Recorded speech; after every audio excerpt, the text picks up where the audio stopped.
The clock is still ticking on the number of days of adoption of over 200 schoolgirls in Chibok, Borno State on April 14th last year by the Islamic sect Boko Haram. The incident attracted the condemnation of the international community, while a series of protests in Nigeria by various groups and concerned bodies were held demanding for the release of the schoolgirls. Since the adoption of the schoolgirls, hopes that the girls will be rescued have been dashed. 500 days in captivity. Speaking on the 500 days of the adoption of the Chibok girls, some respondents described the situation as an agonizing one for the parents and relatives of the girls, including Nigerians. They added that more worrisome is that the whereabouts of the girls is still unknown, a situation they described as an embarrassment to the government over its inability to rescue the girls. I also sympathize with the nation, because it's a great disaster.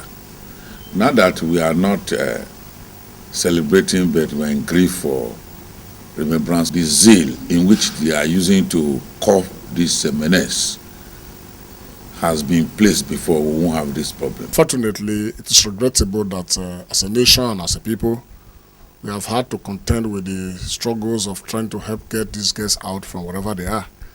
And unfortunately, nobody is able to pinpointedly say where they are or where they are likely to be. In the past, we've heard a lot of stories. They are here, they are here, they are here, and the end of the day, we are not seeing anybody. Whether they are alive or not, we don't even know. I don't believe that there is the possibility of all of them coming back safe and sound the way they were taken away. So the only thing I want the government to do is to still try putting more effort, because they cannot be in one place. They were shared into different camps, taken away to different countries, not only they are not Nigeria here, because government wasted too much time in trying to apprehend these bad guys who took them away.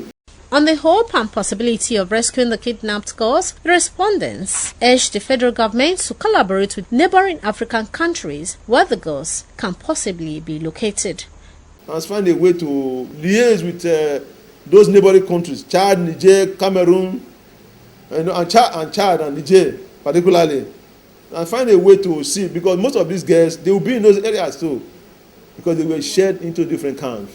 I am pained mostly knowing that there are no good information coming out from the neighboring countries or from the people wherever these children might be. I strongly do believe that even when we have to get them tomorrow, we may not get them the same way they were taken away. Some of them may be married off, as they have been saying. Some of them may be mothers. Some of them may have even had other issues of e-health, death, so on and so forth. There's nothing without a solution.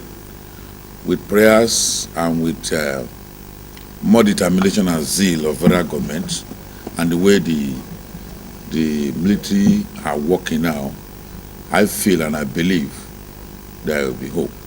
On April 14th last year, over 200 schoolgirls were adopted from their school hostel in Chibok Secondary School, Borno State, with about 50 girls said to have escaped from their adopters. Deborah Ugbefun reporting.